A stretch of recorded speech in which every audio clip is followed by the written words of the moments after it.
अस्सलाम वालेकुम नाज़रीन, मैं मदिया नासिर मिर्ज़ा पूछता है कश्मीर में आज फिर आपके सामने लेके आई हूँ कुछ बहुत ज़रूरी बात। जैसा कि आप जानते हैं कि हर बार वक्तन फ़वक्तन हम आपके सामने कुछ ऐसी बातें लेके आते हैं जो आपको पता ज़रूर होती है, लेकिन हमारे उन तक पहुँचना उससे भी ज़्यादा ज़रूरी होता है ताकि आपको भी पता चले कि हमारे इर्द गिर्द हो क्या रहा है। आज हमारे साथ एक ऐसे बंदे, एक ऐसी शख्सियत खड़ी है जो आप on a very larger note ये कह सकते हैं, एक बहुत अच्छा फ्रेज़ जो है उन पर ज़रूर हम कह सकते हैं लागू हो सकता है, try try try and succeed. So finally हमारे साथ आज एक ऐसे बंदे हैं जिन्होंने यूपीएससी क्रैक किया है। अभी कुछ ही हाल ही आपको पता है यूपीएससी का रिज़ल्ट आया था जिसमें उन्होंने 628 रैंक जो है हासिल की है। उनसे बात करते हैं। हमारे साथ आज जुड़े हैं सब्ज़ार अहमद। अस्सलाम वालेकुम सर। वालेकुम सलाम। बहुत बहुत शुक्रिया आपका हमारे साथ ज्वाइन करने के लिए। Thank you. सो पहला सवाल आपका मेरे से ये रहेगा कि आपने अपनी लाइफ जर्नी कैसे स्टार्ट की?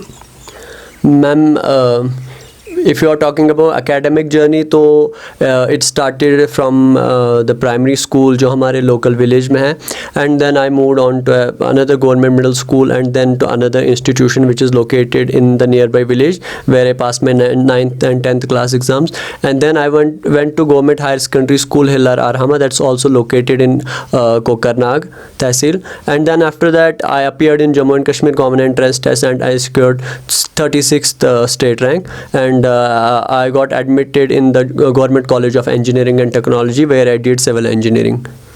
So basically by profession you are a civil engineer and आपको ऑलरेडी आप 36 रैंक जो है JKCET में क्वालिफाई किया है आपने, और आप एक इंजीनियर भी बन चुके हैं, एज कॉल सिविल इंजीनियर हैं आप।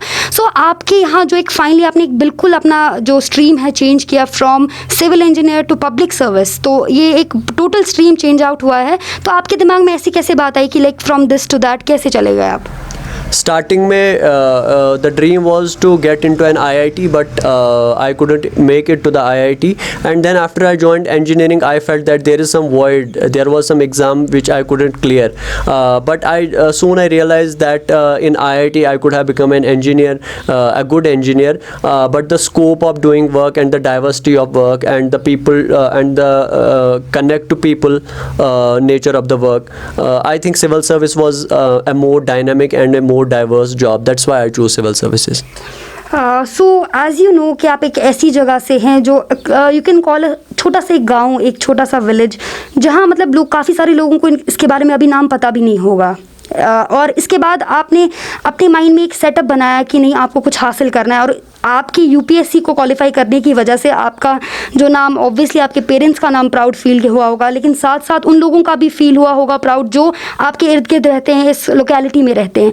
तो आपके माइंड में ये बात कैसे आई कि लाइक आउट ऑफ नोवेयर हो सकता है एक छोटे से गाँव का बंदा जो शायद ही एक हासिल कर सकता था, तो इतना बड़ा स्टेप उठाना, इतनी हार्डशिप्स आपने फील की होगी, तो आपको इन हार्डशिप्स को फेस करते हुए कभी ऐसा महसूस हुआ कि आप कर सकते हैं या नहीं कर सकते हैं? I think if we see most of the people, most of the successful people, they have always come from such a background where they didn't get enough opportunities. But in my opinion, I think that if you have determination and if you have motivation and if you have discipline in life, everything is achievable. Very true. So finally you have turned into something like you have turned your table out and आप बन गए हैं। अभी आज की date में आपने एक ऐसी चीज़ क्वालिफाई की है, 628 रैंक मिली है। आपने ऑलरेडी पिछले साल भी आपने एग्ज़ाम दिया था जिसमें आपका IAS प्रीलिमिनरी जो है वो आप क्वालिफाई नहीं कर पाए, और कहीं ना कहीं आप काफ़ी ज़्यादा डिमोटिवेट भी हुए होंगे उसके बाद, क्योंकि बहुत एक ऐसी चीज़ पे मेहनत करना लाइक बहुत टाइम लगता है। ये ऐसा मतलब बहुत सारे लोग ऐसा कहते हैं कि चश्मे लग जाते हैं ऐसी पढ़ाई करते करते, और आपके अंदर वो डिसअपॉइंटमेंट भी आ गई होगी कि क्वालिफाई नहीं हुआ, तो उसके बाद फिर अपने अंदर वो मोटिवेशन लाना, वो डिसिप्लिन लाना, वो पढ़ाई का एक हिसाब किताब टाइम टेबल बनाना, that would be like very difficult for you. So how did you choose to go in this field again, like studying again and coming into the field again? I think 2018 में जब मेरा UPSC का prelims पास नहीं हुआ था, but in the same year मेरा KS का prelims exam pass हुआ था। So I was already into this journey because अगर मैं यूपीएससी के लिए नहीं पढ़ता, ऑलरेडी आई हैड केएस और पैटर्न भी सेम था, तो मुझे केएस के लिए ज़रूरी ज़रूरी पढ़ना ही था. So I decided कि क्यों ना, I am already into KS journey, तो why shouldn't I take another try at the UPSC Civil Services exam. So एक साल की preparation में I went on to clear both the exams. So because a single preparation was needed, and for both the exams a single preparation was needed, and I was already into the KS exam, so I decided to opt for civil service again. So it was a kind of thing like the journey is very wonderful, like has been very wonderful to you, because दो चीज़ों में काम करना था और आपको single scope से, इसको कहते हैं दो तीर से एक निशान मारना, और somehow आपका जो मेहनत आपकी वो रंग लाई. और बहुत सारे लोग ऐसे भी होंगे आपके इर्द गिर्द जिनके लिए आप आज एक मोटिवेशन बने हैं, एक इंस्पिरेशन फैक्टर बने हैं कि नहीं जब ये कर सकते हैं, जिनके पास हर एक चीज़ अवेलेबल होती है, लाइक पेरेंट्स उनके हर एक चीज़ उनको देते हैं, हर एक स्कोप उनकी ज़िंदगी में हर एक चीज़ उनकी अवेलेबल है, फिर भी वो शायद कहीं ना कहीं सोचते हमसे नहीं होगा. ऐसे बंदों के लिए आपकी क्या मैसेज रहेगी? आई बिलीव कि एक वो चीज़ होनी चाहिए कि कोई काम में अगर आप किसी फील्ड में जाते हो तो in my opinion it's the interest which matters. You need to have interest in that field. Just because someone is forcing you to go in to that field doesn't mean that you will do good. And if someone is forcing you despite the fact that they provide you all the opportunities, everything you need, but it's not your interest to go into that field, in my opinion it's the interest of a student that matters. And if he has a resource problem, I think that can be managed. Your father being a farmer himself, and you have like your siblings, one brother and one sister, so you're three. somehow आपको ये आपकी जो family background है वो educational वाली चीज़ें आप में नहीं है, बट आपके जो ब्रदर है सिस्टर हैं they are well educated, both of them are well educated. So somehow ये चीज़ आपके लिए हासिल करना, आपके भाई बहन का काफ़ी सपोर्ट रहा होगा इस चीज़ में, लेकिन फादर का सपोर्ट फाइनेंशियली काफ़ी ज़्यादा प्रॉब्लम हुई होगी, because at the end of the day आपकी जो फाइनेंशियली जो भी चीज़ें वो आपके वालिद साहब तक थी. तो इस चीज़ों में आपके वालिद ने भी काफ़ी हार्डशिप्स जो है वो फेस की होगी, आपकी फैमिली ने बहुत हार्डशिप्स फेस की होंगी. Definitely, ma'am. It's a story of almost every household which falls in the lower middle class or even the poorer side of the line. We too faced financial constraints at times, and but the brighter side of it was that my family always supported me, and they never let me feel like we are facing any financial crunch. And after 2015, my brother also took up a government job, so he somehow a little bit of pressure was relieved. So like अभी आप public services में आ गए हैं, and in a month और somehow ये जो भी procedure है कंप्लीट होने के बाद आपको एक कुर्सी मिलेगी. एंड बहुत सारे लोग ऐसे भी हैं जैसे कि जो एक पॉलिटिकल बैकग्राउंड से बिलोंग करते हैं, एंड पॉलिटिकल बैकग्राउंड से होने के बाद उनको आम लोगों की तकलीफ़ों का पता नहीं होता, क्योंकि उन्होंने ना वो देखी होती है, और शायद अगर देखी भी होती है तो वो कुछ करते ही नहीं है, क्योंकि उनके लिए लाइफ वही है जो वो इर्द गिर्द देखते हैं, दैट हाई क्लास सोसाइटी और वट एवर. बट आपने ये चीज़ क्वालिफाई करके अब आप पब्लिक सर्विसेज में जा रहे हैं, और आपने फाइनेंशियली भी ये चीज़ देखी है लोग किन तकलीफ़ों में हैं, और आपने खुद इसको सफ़र किया है. तो क्या आप कुर्सी पे जाने के बाद आपके क्या आपका रूल आउट रहेगा, क्या आप करेंगे आम लोगों के लिए?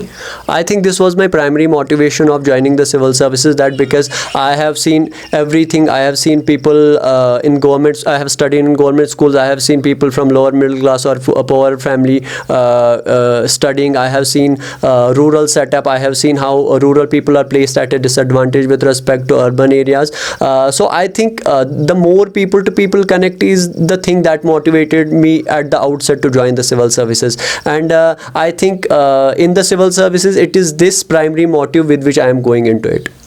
So after this there will be another batch who will be IS aspirants, and there may be maybe few people also who would have not qualified the IS this time also. So what would be your message to them? Like how will they achieve their goal?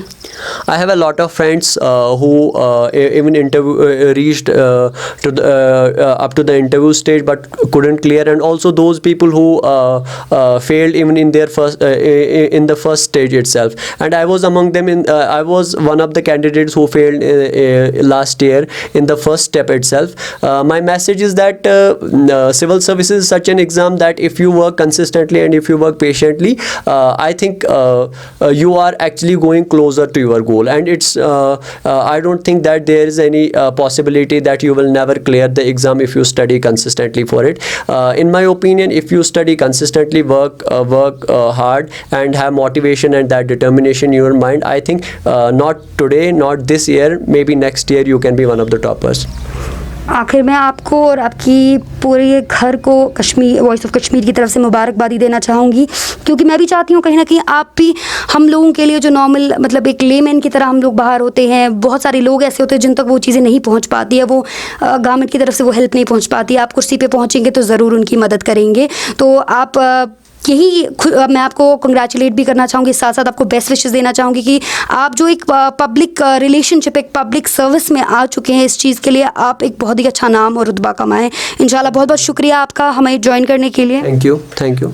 सो ये थे हमारे साथ सब्ज़ार अहमद। और जैसा कि आप जानते हैं कि वक्तन फ़वक्तन हम आपके साथ नई नई बातें लेके आते हैं, और आज इन तक पहुंचने के लिए रास्ते में जब हम आए और रास्ते में बहुत सारे ऐसे लोग इनका एड्रेस पूछते पूछते काफ़ी एक अजीब सी स्माइल उनके चेहरे पे थी, एक अजीब सी खुशी थी, एक अजीब सा प्राउड मोमेंट था। काफ़ी सारे लोगों को तो हम ये चलते हुए बोलते आए कि क्या आप उनकी वालिदा तो नहीं है, क्योंकि हर एक बंदे के, हर एक औरत के ऊपर वो चेहरे पे वो खुशी थी उनके चेहरे पे। तो ये एक प्राउड मोमेंट है और एक ऐसा मोमेंट है जो हर एक बंदा जो है फील करना चाहेगा, चाहे आपके मोहल्ले में हो, चाहे आपके पेरेंट्स हो या कोई भी हो, because this is something that comes out from the heart. So मैं उम्मीद करती हूँ कि इसी तरह हर एक बच्चा अपने माँ बाप का नाम रोशन करता जाएगा और यूपीएससी नहीं, दुनिया का हर एक वो इम्तिहान क्वालिफाई करेगा जिनके लिए वो इतनी मेहनत करते हैं। आज दीजिए मुझे इजाज़त। वॉइस ऑफ कश्मीर में मैं मदीहा नासिर मिर्ज़ा और मेरे साथ कैमरामैन आसिफ भुट्टो।